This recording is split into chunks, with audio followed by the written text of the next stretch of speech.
ustedes en esta oportunidad. Que la oración al Señor se convierta para nosotros en la confianza de poder saber que nuestro buen Dios siempre estará con nosotros.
Queridos hermanos, vamos a entrar a la presencia del Señor, vamos a adorarlo con alegría y gozo, entregando nuestras cargas a Él, porque sabemos que Él tiene cuidado de nosotros y va a hacer que nosotros podamos descansar en todo esto.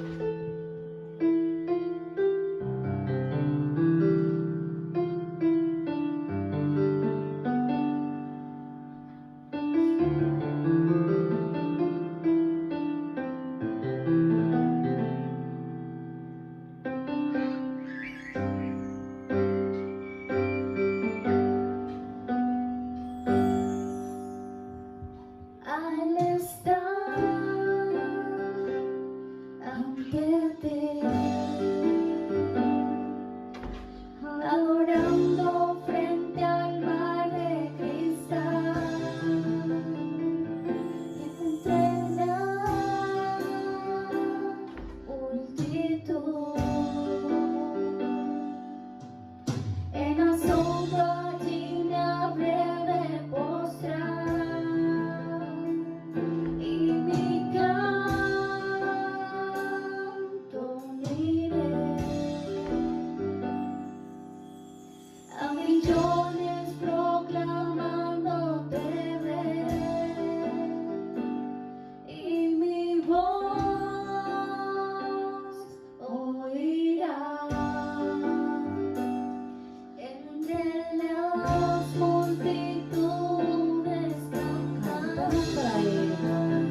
Gracias, Señor, por el regalo más grande que hiciste por mí. Morir en una cruz, derramando toda tu sangre por mis pecados. Gracias, Señor.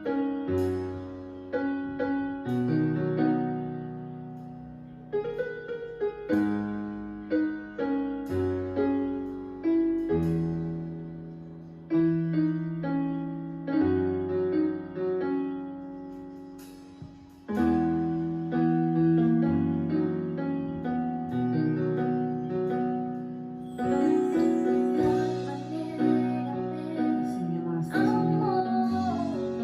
Gracias.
Buenos días, mis hermanos de la Iglesia Manantial de Paz. Es un placer para mí saludarlos nuevamente por este medio y también a las otras personas que se encuentran lejos, que hacen parte y han querido también colaborarnos con sus oraciones.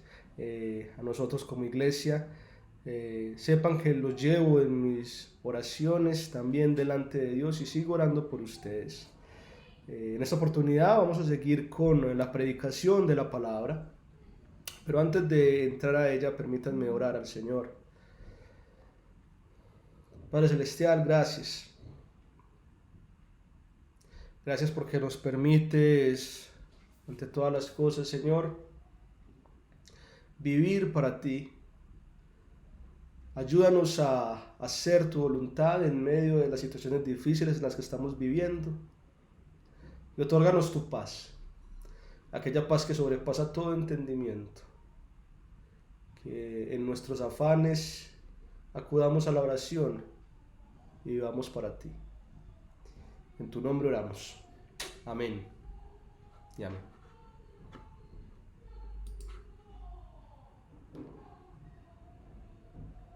Hechos capítulo 18, versículos del 1 al 17. Después de esto, Pablo partió de Atenas y fue a Corinto. Y habiendo hallado a un judío llamado Aquilas, natural de Ponto, recién llegado de Italia con Priscila su mujer, porque Claudio había mandado que todos los judíos fueran expulsados de Roma, Pablo acudió a ellos. Como eran del mismo oficio, permaneció con ellos y trabajaba, pues su oficio era hacer tiendas. Y discutía en la sinagoga todos los sábados y persuadía a judíos y a griegos. Cuando Silas y Timoteo llegaron de Macedonia, Pablo se dedicaba exclusivamente a la exposición de la palabra, testificando a los judíos que Jesús era el Cristo. Pero como ellos le contradecían y blasfemaban, sacudió sus vestidos y les dijo: vuestra sangre sea sobre vuestra cabeza, yo soy limpio. De aquí en adelante iré a los gentiles. Se trasladó pues de allí y entró en la casa de un hombre llamado Tito Justo, quien era temeroso de Dios y cuya casa estaba junto a la sinagoga. Crispo, el principal de la sinagoga, creyó en el Señor con toda su casa, y muchos de los corintios que oían, creían y eran bautizados. Entonces el Señor dijo a Pablo de noche por medio de una visión: no temas, sino habla y no calles, porque yo estoy contigo, y nadie pondrá la mano sobre ti para hacerte mal, porque yo tengo mucho pueblo en esta ciudad. Pablo se quedó allí por 1 año y 6 meses, enseñándoles la palabra de Dios. Siendo Galeón procónsul de Acaya, los judíos de común acuerdo se levantaron contra Pablo y le llevaron al tribunal diciendo: este persuade a los hombres a honrar a Dios contra la ley.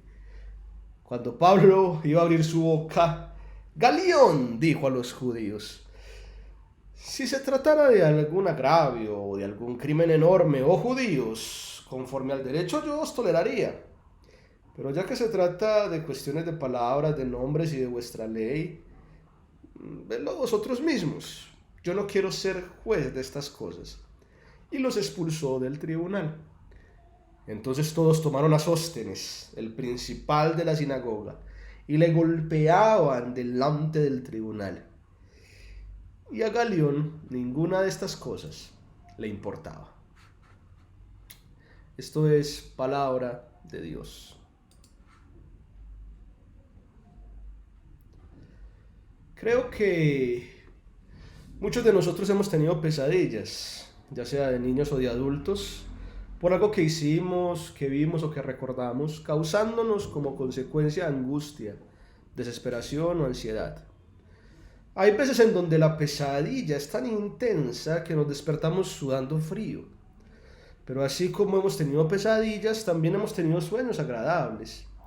Por el poder de las memorias, nos remontamos en historias increíbles, en donde nos sentimos protagonistas, héroes, estrellas y demás. Nadie, por lo menos yo no, ha querido levantarse de la cama cuando tiene un sueño agradable, donde se siente seguro, sin preocupaciones, en calma y hasta omnipotente. Me atrevo a decir que toda persona que haya cruzado por lo menos los 10 primeros años de su vida ha tenido tanto pesadillas como sueños agradables. Lo misterioso del sueño es que tiene la facultad de hacernos repensar un poco las cosas. Y de ahí que cada uno de los sueños genere algo especial en nuestras realidades. Hace que lo que vemos en él nos inquiete o nos motive sobre lo que será luego de despertarnos. Es por eso que es muy fácil ver a personas tratando de ganar provecho de la interpretación de sueños, a personas que tienen como que un cierto modelo de fe en ellos. Un ejemplo clásico es el estudiante que se sueña entregando un trabajo decisivo al profesor y vislumbrando la calificación que va a sacar, que puede poner en riesgo su nota, decide solamente por ese sueño no ir al colegio ese día. El relato que acabamos de leer nos cuenta de un sueño un tanto especial, visto en el modelo de visión que tuvo Pablo, el cual le cambió sus planes dentro de su estadía en Corinto. Vamos a detallarlo paso a paso. Y bueno, ya sé, los eventos que se nos cuentan, los cuales acabamos de leer, no son tan detallados como esperaríamos, pero hay dos cosas que el historiador al menos nos quiere dejar claras por el momento.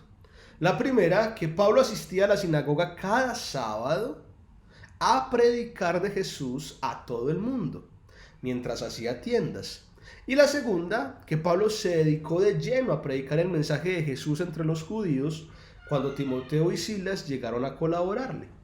No sabemos por cuánto tiempo predicó ni cuántos días le tomó a los judíos no poder oírlo más como para comenzar a insultarlo, pero seguro le tomaría su buen tiempo desde el día que junto con Priscila y Aquila montó su negocio, pasando por las semanas de viaje que les llevó a Timoteo y Silas a arribar a Corinto, hasta aquel fatídico día en donde Pablo, no pudiendo soportar más la injuria de sus camaradas, les cantó la siguiente tabla: vuestra sangre sea sobre vuestra cabeza, yo estoy limpio, de aquí en adelante iré a los gentiles.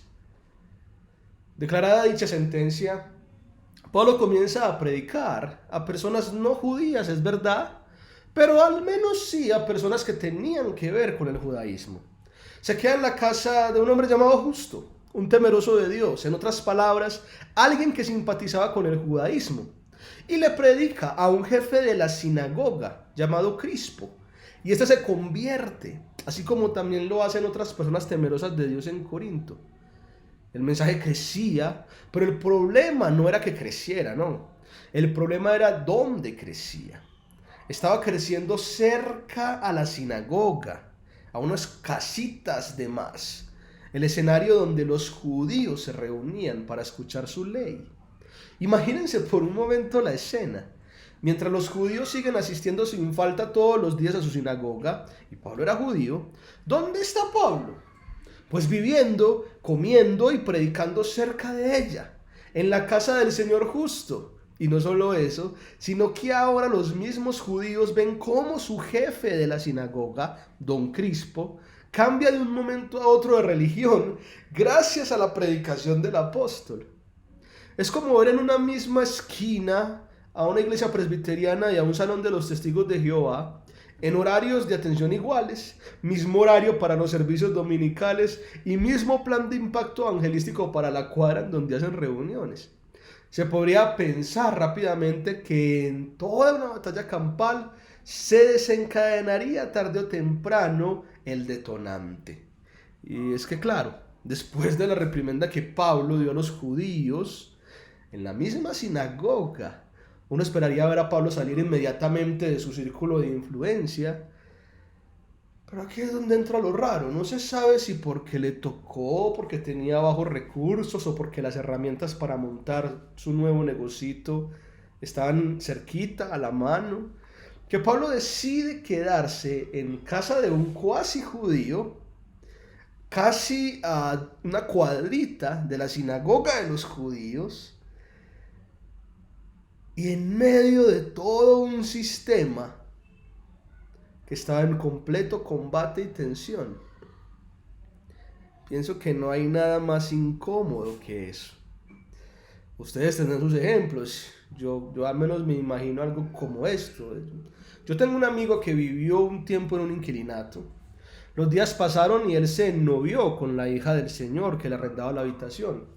Durante 4 meses como novios estuvieron juntos, pero terminaron el mismo día que a él le tocó ver a su exnovia besándose en el baño que compartían con otro hombre. Permaneció un mes más allá viviendo, mientras buscaba otro lugar para vivir. Y sinceramente no sé cómo fue la vida de esa casa durante ese mes, ni cómo mi amigo podía dar la cara a los arrendatarios, y mucho menos me imagino la relación con la hija de ellos. Cada vez que me recuerdan la historia, me aumenta un sentimiento de incomodidad y presumo que a un nivel menor, pero más social, este mismo sentimiento de incomodidad es el que nos debe surgir al conocer y leer el contexto que acabamos de leer entre Pablo y sus vecinos judíos en Corinto. Si esa es la situación de Pablo, ahora sí, imagínense cómo se iba a dormir por la noche. ¿Alguien puede vislumbrar eso? Porque yo sí me lo imagino. Y no sé qué tan descabellado pueda sonar, pero en aras de contextualizar un poco, es como si el embajador estadounidense que está de viaje en Irak fuera a dormir sin guardaespaldas en un motel musulmán sabiendo el estado de tensión en el que se vive allá. Les aseguro que no pegaría el ojo divagando sobre sus temores, ¿no? Quizás se la pase pensando, y si viene un musulmán y tumba la puerta, hombre, y grita, ¡Alá, Mahoma! Y ¡pum! Se me tira y me lanza una bomba o algo por el estilo.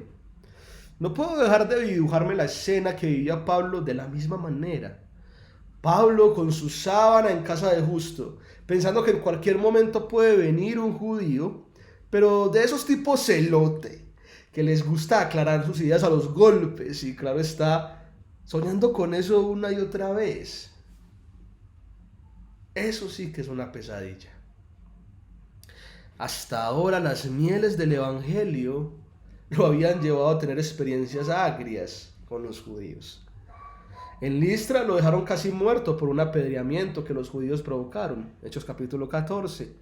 También provocaron a la gente de Tesalónica, haciéndolo salir rápidamente de ese lugar a Berea. Pero hasta Berea fueron con su ministerio de alborotación. Esta palabra no es castiza, es inventada, pero me entienden. Por lo que tuvo que zarpar el mismo apóstol hacia Atenas, Hechos capítulo 17. Y no vean la que se montó allá cuando estaba en Atenas, que uno recuerda al pobre Jasón lo que sufrió. Así que, ¿qué impedía a los judíos no atacar ahora como antes lo habían hecho? Quizá estas taciturnas reflexiones permanecían por largos periodos de tiempo, hasta que, como cualquiera en su posición, comenzaron a inquietarlo. Me imagino que Pablo estaba pensando en esos tiempos: y si muero aquí, si no puedo volver a caminar por la paliza que me van a dar, si me encarcelan esta vez por 20 años o muero por alguna enfermedad de la cárcel. Sé que el pago del evangelio es duro, pero en realidad hasta este tipo de sufrimiento debo llegar por anunciar a Cristo. ¿Cuál es la fuerza que puedo encontrar de Dios para esto? Quizás esté equivocado. Estoy dejando sobrevolar mi mente más allá de lo que dice el texto, pero eso es lo que después de muchas lecturas alcanzo a ver. Un Pablo agotado y confundido, un Pablo desanimado, un Pablo temeroso, un Pablo lleno de pesadillas revoloteando en su conciencia. Pero entre estas pesadillas, entre estas noches densas, llega la luz. El Señor se le aparece en una visión y desde allí las cosas comienzan a tener otro color. El Señor lo visita en visión nocturna. Antes de proseguir, cabe aclarar varios aspectos acerca del término visión, porque seguramente sonará muy diferente a todo lo que estamos viendo alrededor de la palabra sueño. Sin embargo, en el Antiguo Testamento la palabra visión aparece unas 37 veces, de las cuales el libro de Daniel contiene 20. La visión puede ser una visita del Señor, en este caso Adonai, a la vida de un personaje específico para encomendarle una misión o proponerle un cambio de rumbo. Así también el Señor mismo confirmó que dentro del pueblo de Israel Él hablaría por profetas, dándoles a ellos visiones y sueños. Eso aparece en Números capítulo 12, versículo 6.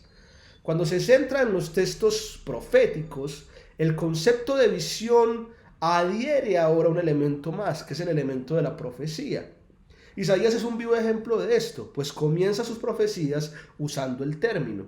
Eso lo vemos en su libro, capítulo 21, versículos 1 y 2, versículo 11 y capítulo 23, versículo 1. Incluso dentro de la literatura narrativa de Isaías, a aquellos que son profetas se les nombra como personas que ven visiones. Isaías capítulo 30, versículo 10. Pero sin duda alguna el término adquiere completitud a la luz del libro de Daniel. Daniel mismo era un experto entendido en visiones y profecías. Nos dice Daniel capítulo 1, versículo 7. En Daniel, visión ya se utilizaba como un término semitécnico para decir que alguien tuvo un sueño tan real que puede llegar a cumplirse en un futuro, ya sea cercano o escatológico, porque Dios mismo estaba con él antecediendo una realidad nueva. En Daniel claramente se menciona que las visiones van ligadas a los sueños y se dan solamente de noche. Ya encontramos Daniel capítulo 2, versículo 1, versículo 7, versículo 19, versículo 26, Daniel capítulo 7, versículo 7 y versículo 13.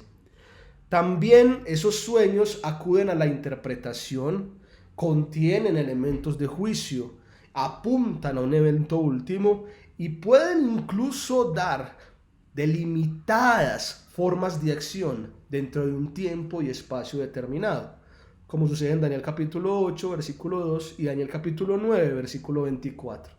Sin duda alguna, la visión era una herramienta de Dios para advertir o consolar a su pueblo, dependiendo de la situación. En el Nuevo Testamento, el término es poco usado. Solo aparece 7 veces. Pero lo interesante y remarcable a notar es que de ellas 6 se encuentran en Hechos y solamente una en Mateo. Eso le da un gusto palpable al saber de qué manera el concepto es usado por Lucas. Y en realidad no cambia mucho del concepto global del Antiguo Testamento. La visión desde el Nuevo Testamento es prominentemente usada por el Señor para encaminar sus propósitos a costillas del de los personajes. Dios le da una visión a Ananías para que devuelva la vista a Pablo, a pesar de este ser un seguidor de los cristianos. Hechos capítulo 9, versículos del 10 al 12. Le da a Pedro una visión para que visite la casa de Cornelio, a pesar de las costumbres gastronómicas de los judíos. Hechos capítulo 10, versículo 3. Le da una visión a Pablo presentándole un hombre de Macedonia para que pasara allá a ayudarlos, a pesar de que él quería evangelizar a Frigia y a Galacia. Hechos capítulo 16, versículo 9. Los protagonistas sabían que las visiones eran tan reales y tan dignas de atención como pasaba con los profetas del Antiguo Testamento, que cuando Pedro fue liberado de la cárcel por un ángel, aunque pasaba en la vida real, él pensaba que estaba viendo una visión. Y eso lo encontramos en Hechos capítulo 12, versículo 9. Otra vez, y como se aclaró cuando estábamos viendo Daniel, por lo general las visiones se dan en las noches, cuando los personajes están durmiendo, por lo que se entienden como sueños, pero estas visiones son tan palpables que parece como si aquellos que las experimentan las estuvieran viviendo en carne propia. En el caso de Pablo aquí, aparece como si el Señor se le parara enfrente y le hablara cara a cara, como si le convidara a mirar su gloria y esplendor, y todo en la comodidad de su lecho. Es así como el Señor se le aparece y en medio de las pesadillas se le alumbra a Pablo diciéndole: no temas, sino habla y no calles, porque yo estoy contigo, y nadie pondrá la mano sobre ti para hacerte mal, porque yo tengo mucho pueblo en esta ciudad. Antes de pasar a detallar cada enunciado de las palabras del Señor, Es necesario saber que este relato, el de Pablo desechando a los judíos en Corinto, tiene sus parecidos en otras dos secciones de Hechos. La primera aparece en Hechos capítulo 13, versículos del 42 al 46. Allí, Bernabé y Pablo viajan a Antioquía de Pisidia y comparten el mensaje del Mesías en la sinagoga, luego de que el jefe de la misma les pide hablar al público presente. La predicación resultó tan impactante y transformadora que produjo una conversión no poca de judíos. Aquellos judíos convertidos les invitaron a predicar el siguiente sábado. La asistencia fue la ciudad entera. Hechos capítulo 13, versículos 44. Pero los judíos que no se habían convertido se llenaron de celos al ver tanta gente y comenzaron a insultar a Pablo y Bernabé en plena congregación. Por eso Pablo les dice: teníamos la obligación de anunciar el mensaje de Dios en primer lugar a ustedes que son judíos, pero ya que ustedes lo rechazan y no se consideran dignos de la vida eterna, pues nos iremos a los que no son judíos. Hechos capítulo 13, versículo 46. Luego de esto, Pablo cita una profecía de Isaías, específicamente Isaías 42, versículo 6, la cual la aplica a su ministerio con los gentiles.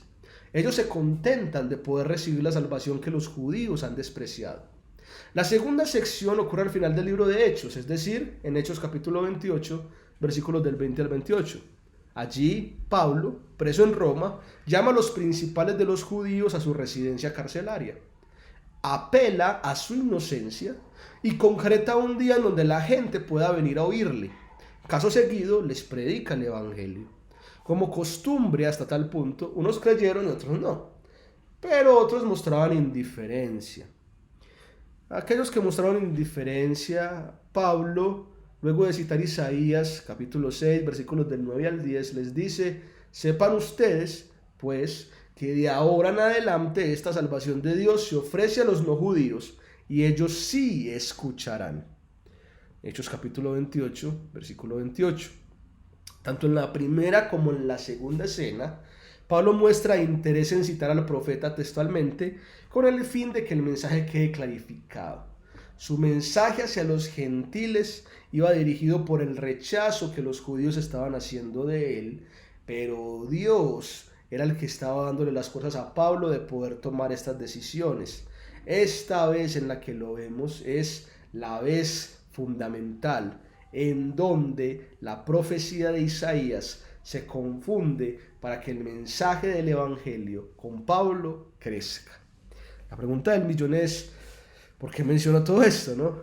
Y bueno, lo hago porque creo que tanto en las dos sesiones anteriores como estas, su parecido es demarcado por un, no sé, podríamos llamarlo modo de operar. Tanto en Corinto como en Galacia y Roma, Pablo estriba su misión de ir a los gentiles en las profecías de Isaías. El único problema es que en los otros dos relatos, menos en este, aparece una cita directa de los dichos del profeta en boca de Pablo. Pero aquí no. En este que estamos viendo, el de la visión, pasa algo más interesante. El Señor se le aparece y Él mismo es el que alude al profeta Isaías en su declaración dentro de la visión. La pregunta divina sobrecogedora ahora se vuelve una respuesta en prenuncia: porque yo estoy contigo y nadie pondrá la mano sobre ti para hacerte mal. Esa porción que el Señor mismo cita, la cita de algo que le había dicho al pueblo de Israel por medio de su profeta Isaías mucho tiempo atrás, en Isaías capítulo 40, versículos del 8 al 13, que leemos a continuación. Pero tú, oh Israel, eres mi siervo, tú, oh Jacob, a quien escogí, descendencia de Abraham, mi amigo. Yo te tomé de los extremos de la tierra y de sus regiones más remotas te llamé diciéndote: tú eres mi siervo. Yo te he escogido y no te he desechado. No temas, porque yo estoy contigo. No tengas miedo, porque yo soy tu Dios. Te fortaleceré y también te ayudaré. Te sustentaré, con la diestra de mi justicia. He aquí que todos los que se enardecen contra ti serán avergonzados y afrentados. Los que contienden contigo serán como nada y perecerán. Buscarás a los que contienden contigo, pero no los hallarás más. Aquellos que te hacen la guerra serán como nada y como algo que no existe, porque yo, Yahvé, soy tu Dios, que te toma fuertemente de tu mano derecha y te dice: no temas, yo te ayudo.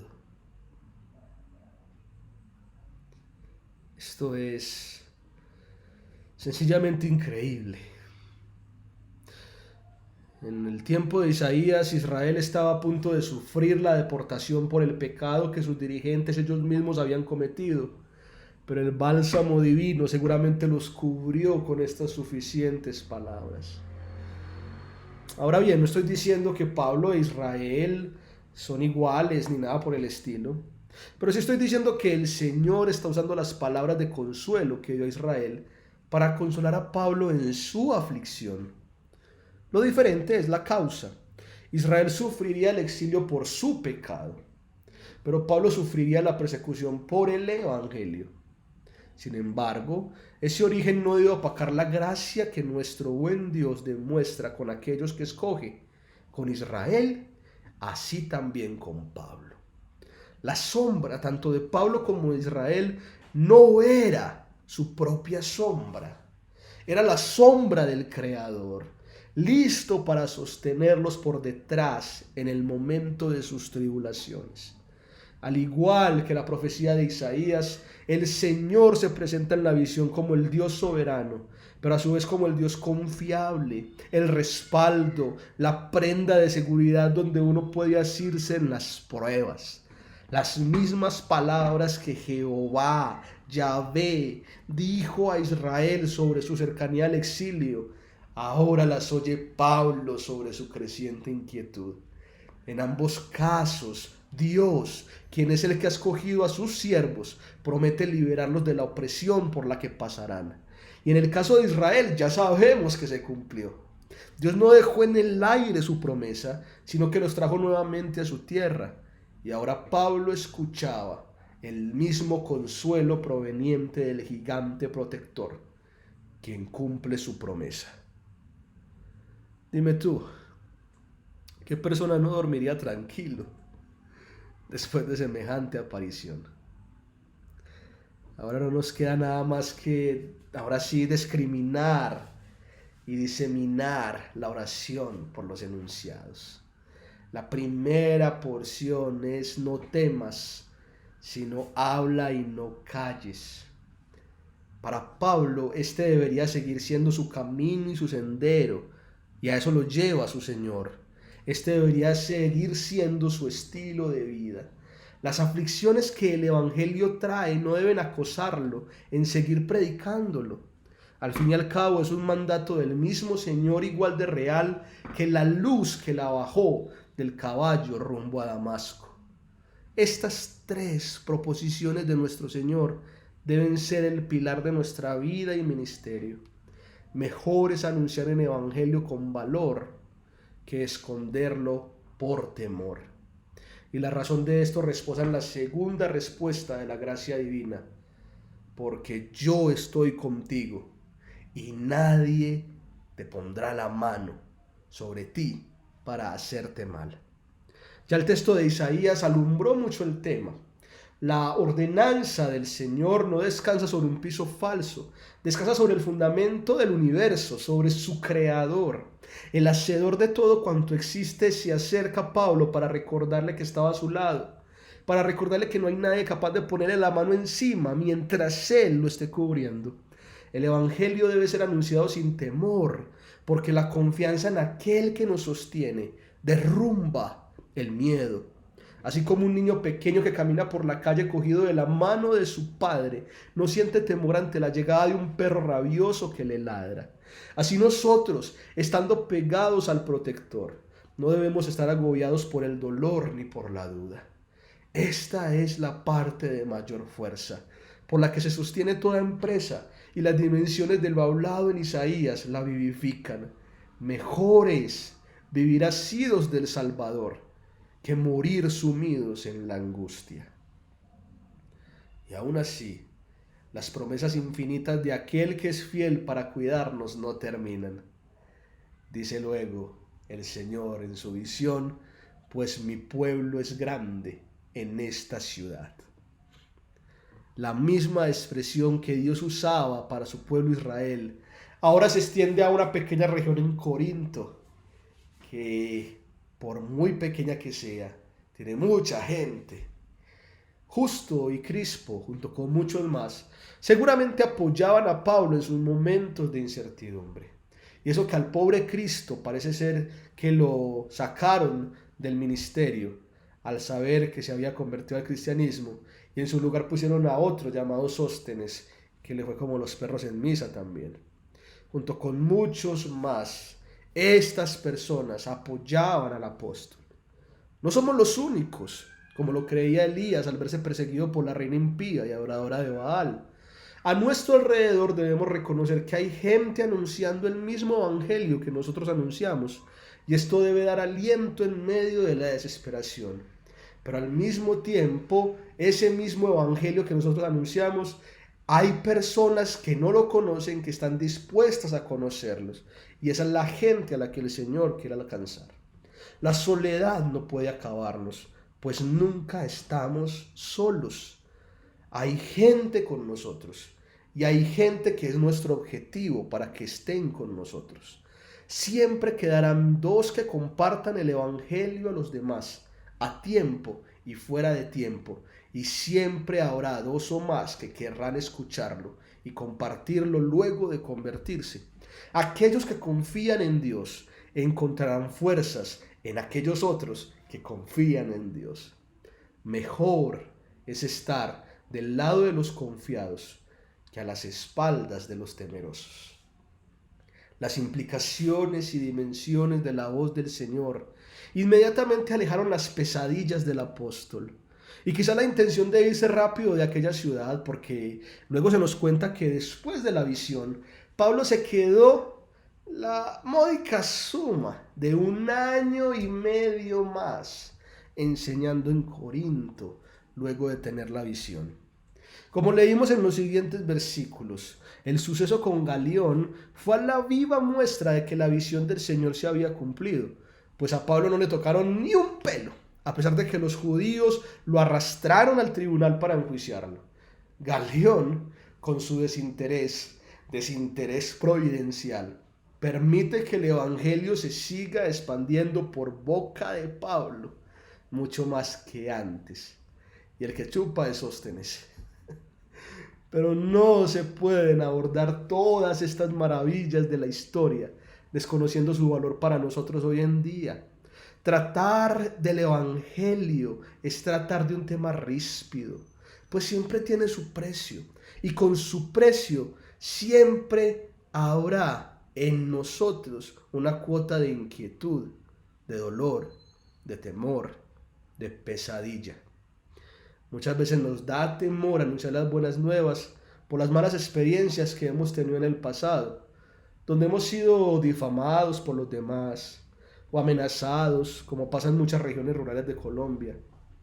Quizás el evangelio de otros mártires nos impide predicar nuestro evangelio, o la manera en cómo nosotros podemos llevar el evangelio de Dios con soltura en nuestras comunidades, por miedo al rechazo, por miedo a la burla, o puede que por miedo incluso hasta la agresión verbal y física. Y en ese sentido callamos. Callamos el mensaje por no ser lo suficientemente buenos, por temor al que dirán, y puede que hasta excusemos nuestra falta de predicación usando el ministerio del evangelismo que solo unos pocos con el don pueden oficiar. Eso hace que el considerarse cristiano sea visto como un beneficio más, pero no como una misión, en donde habrá que sufrir en varias ocasiones por causa del mensaje que predicamos. Si hay injusticia social, callamos el evangelio por temor a los grupos armados. Si hay cupos misioneros para Kazajstán, y esto lo hemos visto, nos negamos a presentarnos como voluntarios. Los cristianos viven con miedo de predicar el evangelio debido a las consecuencias que el hacerlo trae. Y si bien hay personas que no temen esta situación, muchos cristianos a veces quedamos pasmados por las posibles consecuencias que esto puede generar. Pero eso pasa, quizá, porque creemos que el evangelio se sostiene por nuestras fuerzas y voluntad, por nuestro apego al mundo o por la cantidad de recursos, sean económicos o de personal, que poseamos para hacer algo bien hecho. ¿Cuándo aprenderemos que la pesadilla de la incertidumbre no conduce a nada productivo?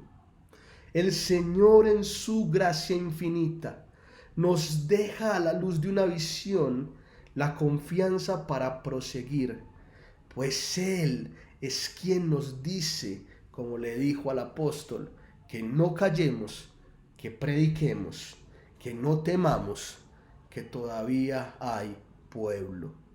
Que Él es quien sostiene los hilos de la historia, de la creación, de nosotros, que Él es quien nos ayuda y provee, nos da fuerzas para seguir adelante con el Evangelio y nos promete la seguridad y el reposo para afrontar cualquier situación adversa. Él es quien protege a sus escogidos, quien añade a sus creyentes y quien cuida a sus siervos.